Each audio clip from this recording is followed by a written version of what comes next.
Welcome to this channel once again. I remember my humble self, Comrade Chidi James. In case you have not subscribed to this channel, please click the subscribe button now so that you can get updated information.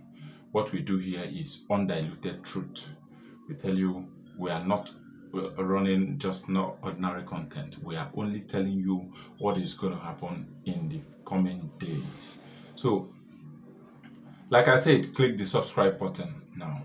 I once told you that there is problem in Aso simply because Donald Trump emerged president. Maybe you did not believe it, maybe you did not watch that video, or you just saw it as obita dictum statement, by the way. But here it is playing out already. Few days for Donald Trump's official inauguration, Nigeria has officially applied to join the Brics. Yes, if you don't know anything about the Brics is nations of the world coming together to de-dollarize the world. One of the countries we're talking about here is Russia. The next is Saudi Arabia. The next is China. One of them is South Africa also. That is, this one is coming from Africa, and a host of other countries. Yeah. If you look at these countries I've mentioned for you now, China is a world power. Russia, indeed, is on the opposition of US. In fact, is actually opposing US. Finally, what these countries intend to do is actually have a separate form of arrangement to protect themselves. Get a new currency which will be used for free trade among member nations. Currently, we have up to 53 countries that have applied to join, including United Arab Emirates. Yes, but now,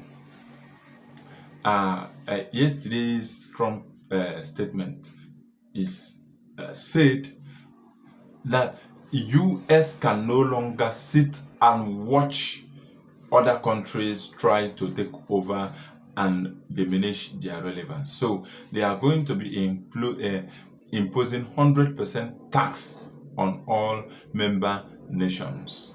So this is to tell you that this administration will not be taking it easy with the Brics. And what you are going to be seeing in the coming days is that the Brics will scale up their arrangement and readiness to kickstart or achieve their purpose, while Trump will be opposing. So now, but the major focus of this video is Nigeria. Now, if you watch very well, you will see that I once told you, though it's a rumor, but there is no smoke without fire. They said Buhari, the former president of Nigeria, coming from the APC, sponsored the former US president, what is his name? Biden's presidential election bid to the tune of 50 million US dollar. It was alleged, no clear evidence, but like I said, there is no smoke without fire. So then, finally, Trump lost that election. Okay, fast forward to 2025. Trump has been re-elected, removing Biden from office, and even the same Biden saw that he can't match Trump. He stepped down for Kamala Harris to match Trump, and at the end of the day, the train crushed the boat. So the both are out of office. Trump is currently the president of the United States of America. Now, before Biden, remember during 2015, President Buhari was invited to White House by President Buhari was invited to White House by um, the Obama administration.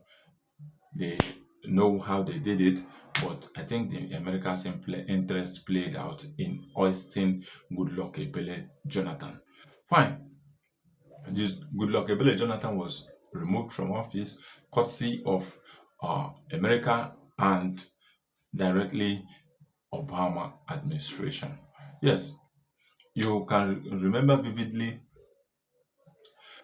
what played out then, during and after that elections, when uh, uh, Goodluck Ebele Jonathan said he won't want to waste the blood of any Nigerian simply because of his presidential ambition, his own personal ambition. So, meaningfully well, he knows that the West was actually supporting one side, and it will spark off probably uh, internal crisis, which might, you know, degenerate to something else and as it progresses. So, which good luck Ebele, you know, pulled out of it.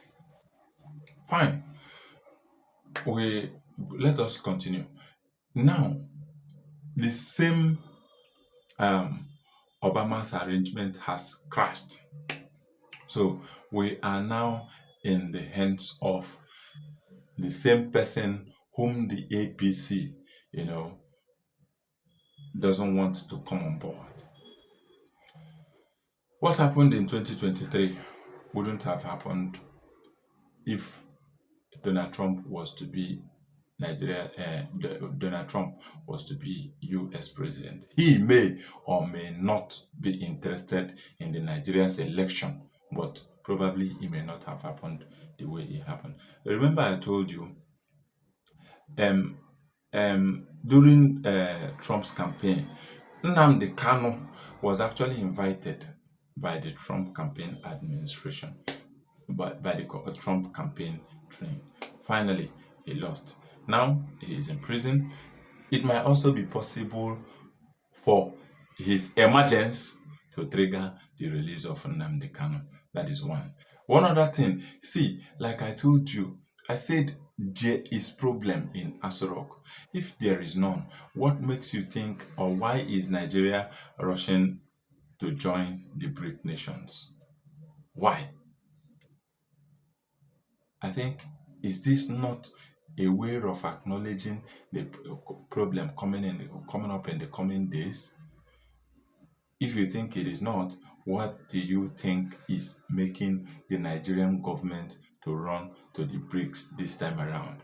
Remember, the BRIC nations, they are not at peace or in tandem with the American government.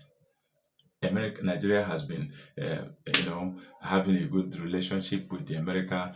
All of a sudden, Nigeria is boycotting that arrangement. So, what makes you think the Tinubu administration has officially applied to join the BRICS? There is something fishy, which we don't know. But I know in the coming days, it will be playing out like chess. It will be in the open air. What the APC government is running away from will soon come out. Everybody will know. Nigerians will know about it because it's not going to be hidden. One, two. Personally, though I may not be totally against the move, but I know it is for a political reason. It is indeed for a political reason.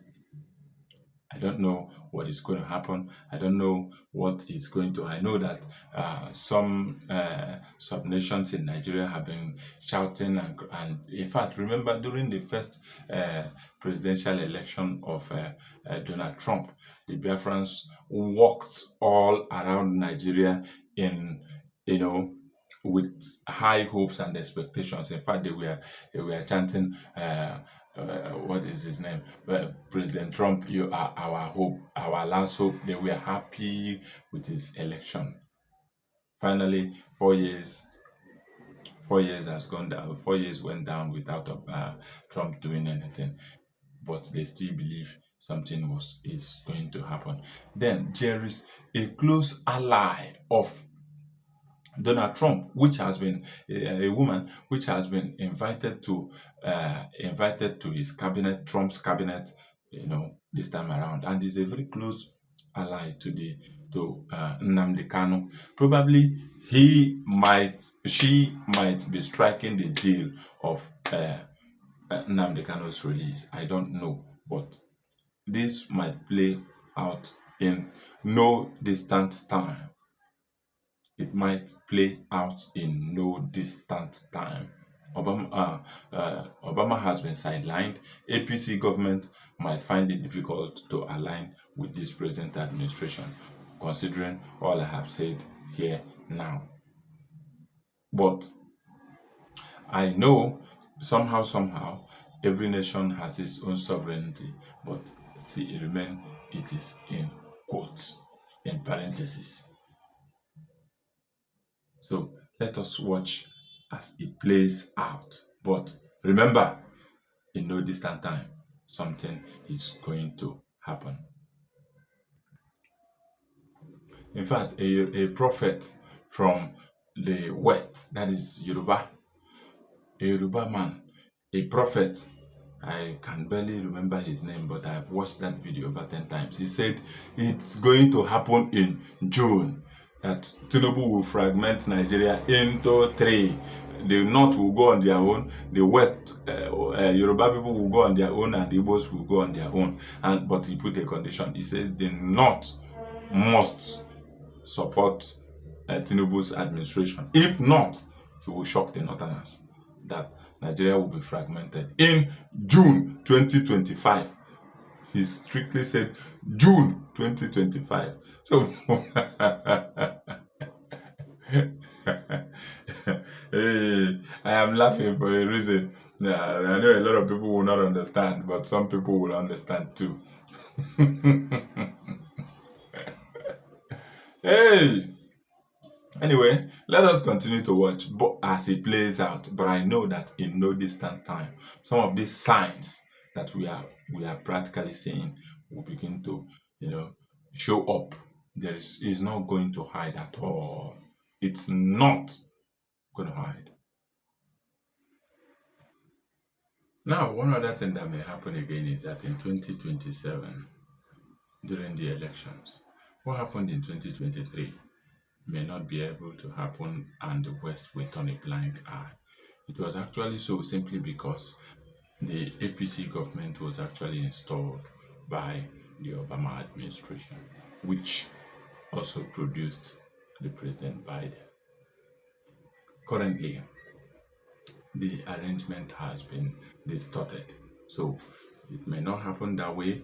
If what happened in 2023 happens again in Nigeria in 2027, the West will not turn a blind eye. It will not quickly say the election in Nigeria was free and fair and transparent. It might want to know what happened, and in fact, it will be an observer. And if the massive rigging and sway of people's trust again happens, the West will not turn a blind eye, and that will not speak very good and that will not be very well or very good for the APC government. So that is one other thing that is most likely going to play out under the Trump's administration.